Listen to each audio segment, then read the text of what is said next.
সকল মানুষের জান্নাত এবং জাহান্নামের ফয়সালা হয়ে যাওয়ার পরে আল্লাহ তাআলা শত সহস্র বছর পরে জাহান্নাম থেকে দুজন ব্যক্তিকে বের করবেন। তাদেরকে জান্নাত এবং জাহান্নামের মাঝখানে একটা স্থান আছে, ওই স্থানে দাঁড় করাবেন। আবার আল্লাহ তাআলা ওই দুজনকে হুকুম করবেন যে যাও জাহান্নামের আগুনে যাও, go to the hell fire. তো দুজনের ভিতরে একজন ব্যক্তি সে জাহান্নামের দিকে দৌড় দিয়ে জাহান্নামের আগুনের ভিতরে ঝাঁপ দেবে। তো আল্লাহ তাআলা তাকে আবার জাহান্নাম থেকে উঠিয়ে নিয়ে আসবেন, তাকে জিজ্ঞাসা করবেন যে তুমি জাহান্নামের আগুনকে ভয় পাও না? তখন লোকটা বলবে যে আল্লাহ, আমি তো ভয় পাই জাহান্নামের আগুনকে, তাহলে ঝাঁপ দিলে যে? তখন লোকটা বলবে যে আল্লাহ, আমি তো দুনিয়ায় বসে আপনার কোনো হুকুম আহকাম মানি নেই, তো আজকে আপনি আমাকে হুকুম দিয়েছেন জাহান্নামে ঝাঁপ দেওয়ার জন্য। আজকে অন্ততপক্ষে আপনার এই একটা হুকুম মেনে যদি আপনাকে আমি খুশি করতে পারি, এই জন্য আমি জাহান্নামে ঝাঁপ দিলাম। তো অপর আরেকজন ব্যক্তিকে যখন বলবে যাও জাহান্নামে যাও, তখন সেই লোকটা 2 কদম 3 কদম সামনে এগিয়ে আবার বারবার আল্লাহ তাআলা দিকে ফিরে ফিরে তাকাবেন। তো এভাবে করতে করতে সে এক পর্যায়ে সেও জাহান্নামে গিয়ে ঝাঁপ দেবেন। আল্লাহ তাআলা তাকেও জাহান্নাম থেকে উঠিয়ে নিয়ে আসবেন এবং তাকে জিজ্ঞাসা করবেন যে কী ব্যাপার, তুমি জাহান্নামে ঝাঁপ দেওয়ার আগে কিছু দূর যাও, আবার তুমি ফিরে ফিরে তাকাও, ঘটনা কি?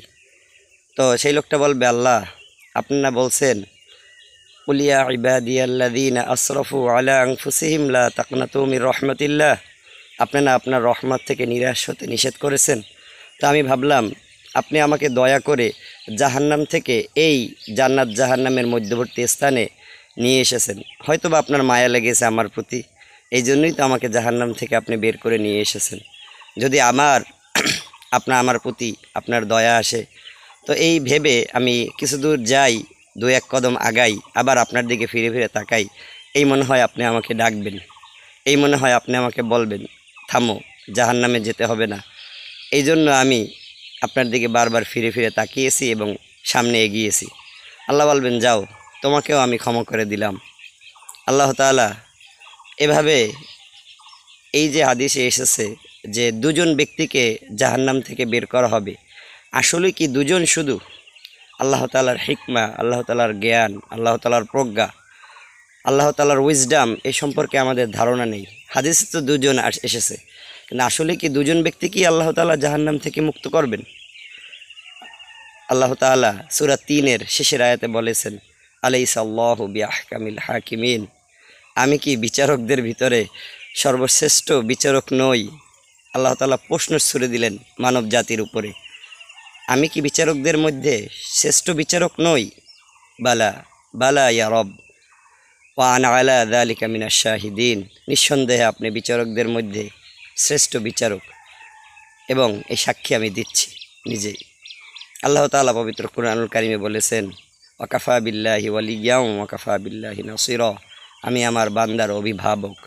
এটাকে শুধুমাত্র দুনিয়ার জন্য তিনি অভিভাবক ছিলেন, তিনি কি আখিরাতের জন্য অভিভাবক ছিলেন না? আল্লাহ তাআলা সূরা দুহায় বলেছিলেন মা ওয়াদ্দাআকা রব্বুকা ওয়া মা ক্বালা, আমি আমার বান্দাকে ছেড়েও যাই নাই, ভুলেও যাই নাই।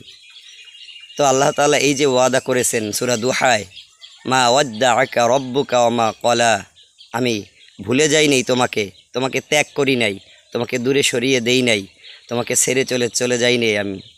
এটা শুধুমাত্র দুনিয়ার ওয়াদা ছিল না, দুনিয়ার জন্য ছিল না, এটা আল্লাহ তাআলা আখিরাতেও তার এই যে বান্দার প্রতি মহব্বত ভালোবাসা, এটার বহিঃপ্রকাশ আখিরাতেও ঘটবে। এবং এই যে হাদিসে এসেছে শুধুমাত্র দুজন ব্যক্তিকেই আল্লাহ তাআলা বের করে যে জাহান্নাম থেকে জান্নাত দিবেন, এমনটা নয়।